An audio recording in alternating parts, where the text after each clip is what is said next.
Our story today is called The Return of a Private.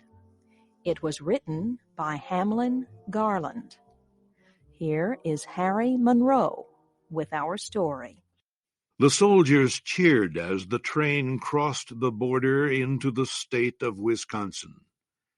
It had been a long trip from the south back to their homes in the north. One of the men had a large red scar across his forehead. Another had an injured leg that made it painful for him to walk. The third had unnaturally large and bright eyes because he had been sick with malaria.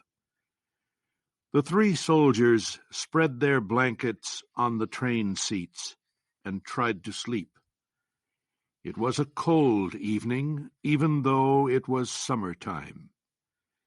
Private Smith, the soldier with the fever, shivered in the night air. His joy in coming home was mixed with fear and worry.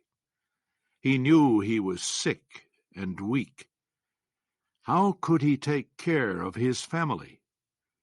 Where would he find the strength to do the heavy work all farmers have to do? He had given 3 years of his life to his country, and now he had very little money and strength left for his family. Morning came slowly with a pale yellow light. The train was slowing down as it came into the town of La Crosse, where the three soldiers would get off the train. The station was empty because it was Sunday. "I'll get home in time for dinner," Smith thought. "She usually has dinner about 1 o'clock on Sunday afternoon." And he smiled. Smith and the other 2 soldiers jumped off the train together.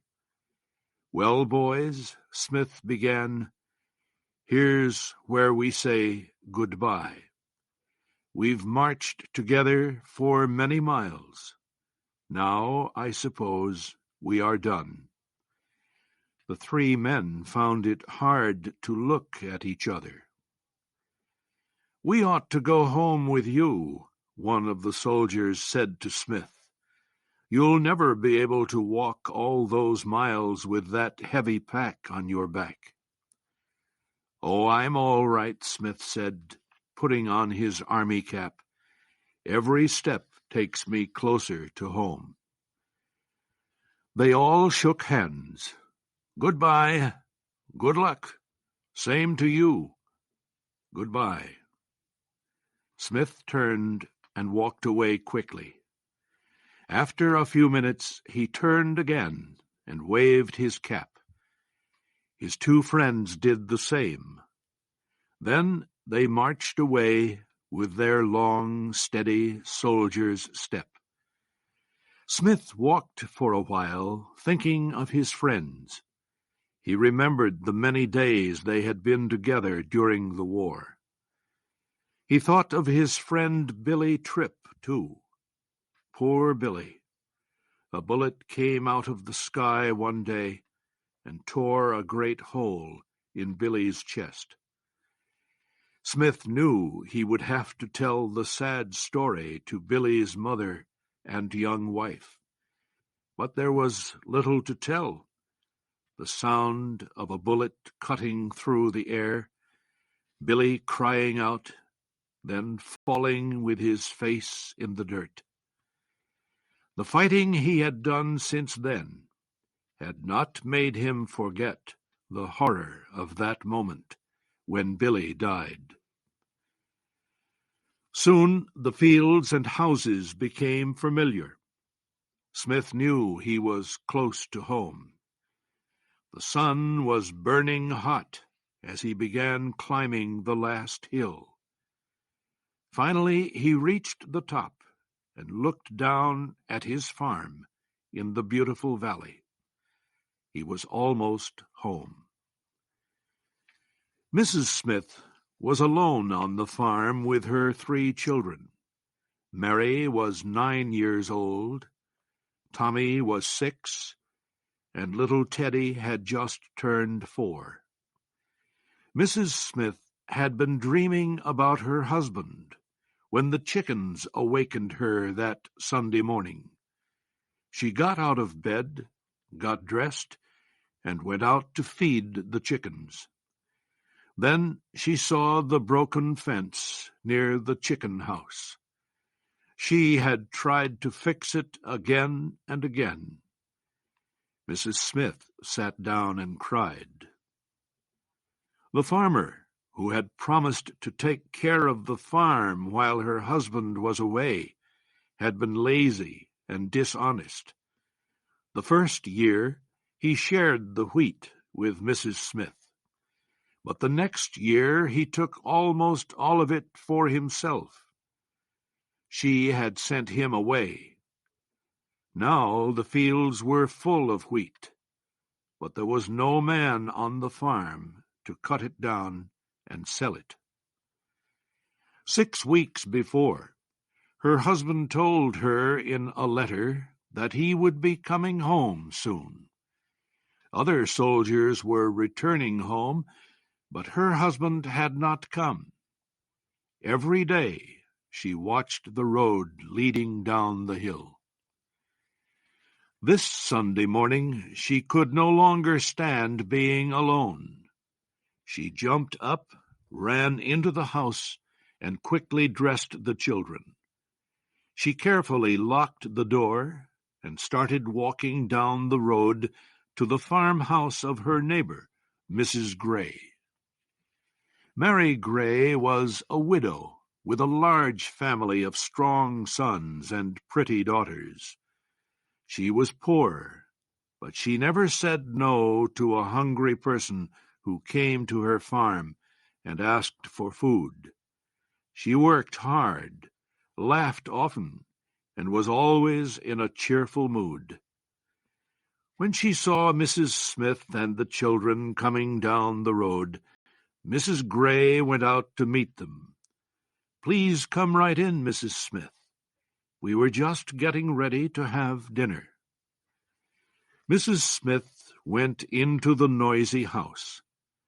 Mrs. Gray's children were laughing and talking all at the same time. Soon she was laughing and singing with the rest of them. The long table in the kitchen was piled with food. There were potatoes, fresh corn, apple pies, hot bread, sweet pickles, bread and butter and honey. They all ate until they could eat no more.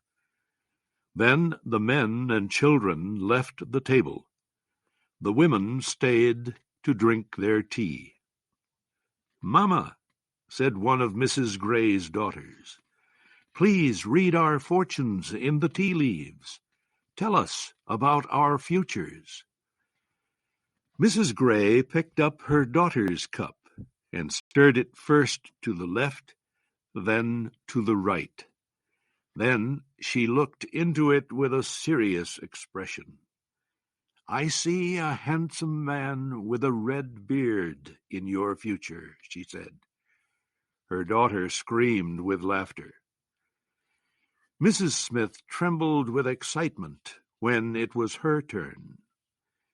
"Somebody is coming home to you," Mrs. Gray said slowly. "He's carrying a rifle on his back, and he's almost there." Mrs. Smith felt as if she could hardly breathe. "And there he is," Mrs. Gray cried, pointing to the road. They all rushed to the door to look.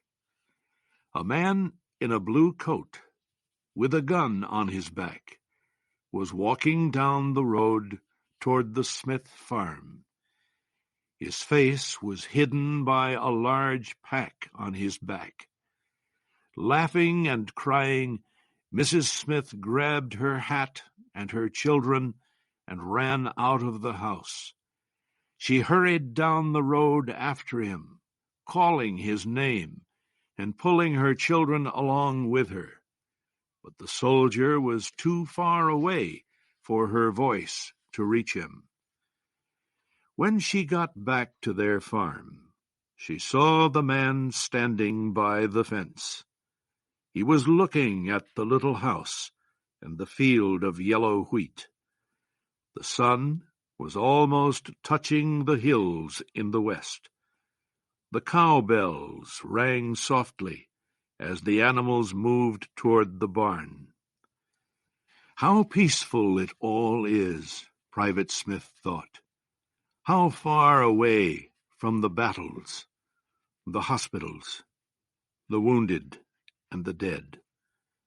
My little farm in Wisconsin. How could I have left it for those years of killing and suffering? Trembling and weak with emotion, Mrs. Smith hurried up to her husband. Her feet made no sound on the grass, but he turned suddenly to face her.